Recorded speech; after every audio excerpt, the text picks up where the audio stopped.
The featured company is a paid client of Proactive Group Holdings, and this recording is disseminated by Proactive on its behalf.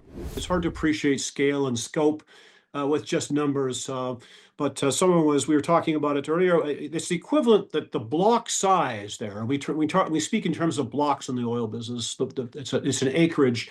That acreage consists of the equivalent of 50 or 60 blocks in the Gulf of Mexico. And people are well familiar with the Gulf of Mexico. All right, welcome back inside our Proactive newsroom. And joining me now is Michael Judson. He is the CEO of Record Resources. And Michael, it's good to see you. How are you? I'm well, thank you, Steve, and good to be here. Yeah, excited to have you along, and really want to learn a little bit more about where the company is at right now, because I know there's a lot of work that's happening behind the scenes, on the scenes, all over the place as far as the work near Gabon is concerned. And let's start there. And for people not familiar with Gabon and really the amount of work that's going on around Gabon is really staggering. Yeah, Gabon is one of Africa's most mature and well-established oil-producing nations, which, from an operating point of view and an exploration development point of view, makes things much easier. As I've said in previous videos, you've got Port-Gentil, which is the equivalent of Aberdeen, Scotland, in many regards. It's a oil services town. So you have all the equipment and infrastructure that you need from that town. So we're right beside Port-Gentil, as it turns out, not uncoincidentally, and yeah, Gabon is just a great place to be. There's still a lot of oil to be found there. Yeah. The French got busy there. The French companies like Total got busy there in the 70s. But in many ways, they've only scratched the surface. And so while we have 200,000 barrels of oil daily coming out of Gabon, making it one of the continent's largest producers, it's still early days in oil development, I would say, in that country. And let's face it, I mean, Africa, Gabon, I mean, this is the last oil frontier here for us. And that's why we're excited to be there. We know the big targets are there, the big wins are there. That's exciting. Yeah, and you mentioned big, and I think that's a great way to describe. Let's talk about the Ngulu block, and that's what you're focused on. Just the sheer size of it alone, would a lot of people take a step back and think about how staggering this is, at just how big this opportunity could be. Yeah, it's hard to appreciate, as we've talked about, it's hard to appreciate scale and scope with just numbers. But we were talking about it earlier. It's the equivalent that the block size there. We speak in terms of blocks in the oil business. It's an acreage. That acreage consists of the equivalent of 50 or 60 blocks in the Gulf of Mexico. And people are well familiar with the Gulf of Mexico in the United States. And so that just gives some sense of just how enormous this is. Because when you look at the map and you see our neighbors, you see large companies such as Total nearby. They have even more in the way of block size, but that doesn't mean that what we have is by any means modest. It's a significant land position and a significant block size. So let's talk a little bit now about your agreement with ReconAfrica. Talk to me a little bit about how this is all put together and how things are going to move forward. We have a 20% interest in this project, and we originally had 75, and we sold 55% to Recon in return for Recon spending the first 20 million US on the project. Now, the first 20 million US is easy to earmark. That is the first phase. That's the appraisal well, essentially, of the Loba target. Loba is Loba. That's the discovery that was made by the French back in the 70s. That's where they found 70 meters of oil pay. That's where we're going to go back in and appraise that well. In the initial phase of development, we would drill 2 wells.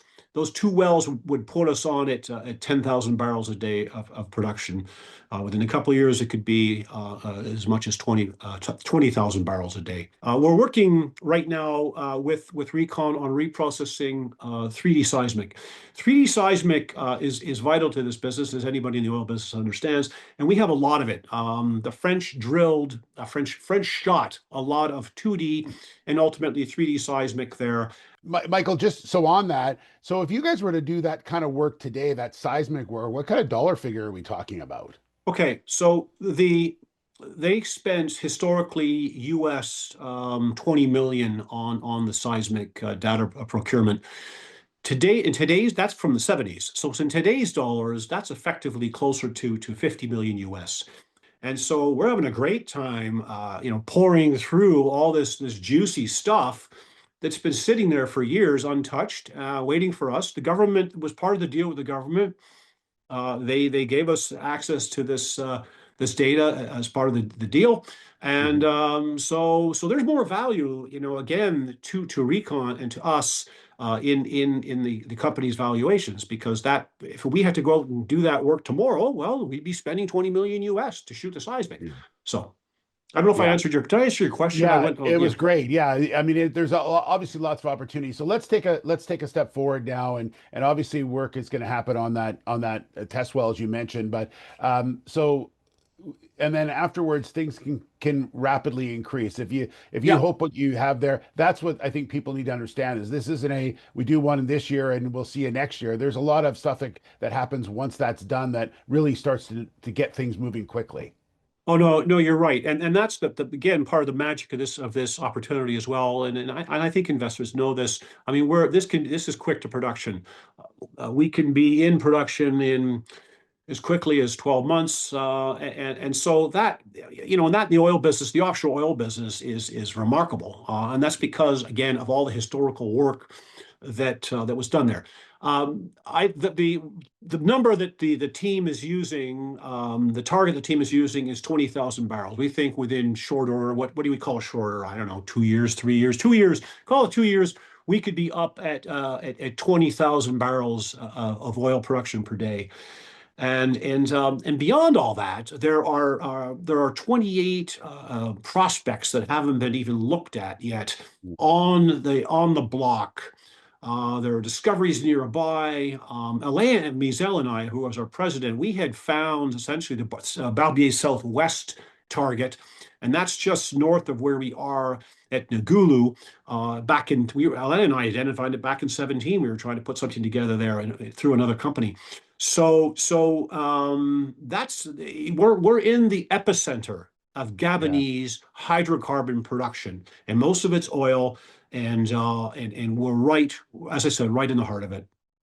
Well, it's an exciting opportunity for sure, and lots of interesting things to talk about in 2026. And Michael, we look forward to having more of you and more of what the story is being told and unfold in Gabon. So good to see you again. Thanks very much to have Excellent. being Thank you, here. Steve. Yeah. All the best. All right, Thanks. all right. Michael Judson, the CEO of the very busy Record Resources.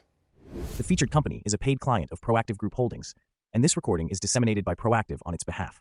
It is for informational purposes only and does not constitute investment advice, an offer, or a solicitation to buy or sell any securities. Viewers should conduct their own research and consult a qualified financial advisor before making investment decisions. The views expressed are those of the speaker and do not necessarily reflect those of Proactive Group Holdings, trading as Proactive Investors, or its affiliates. No responsibility is accepted for any loss arising from reliance on the information presented.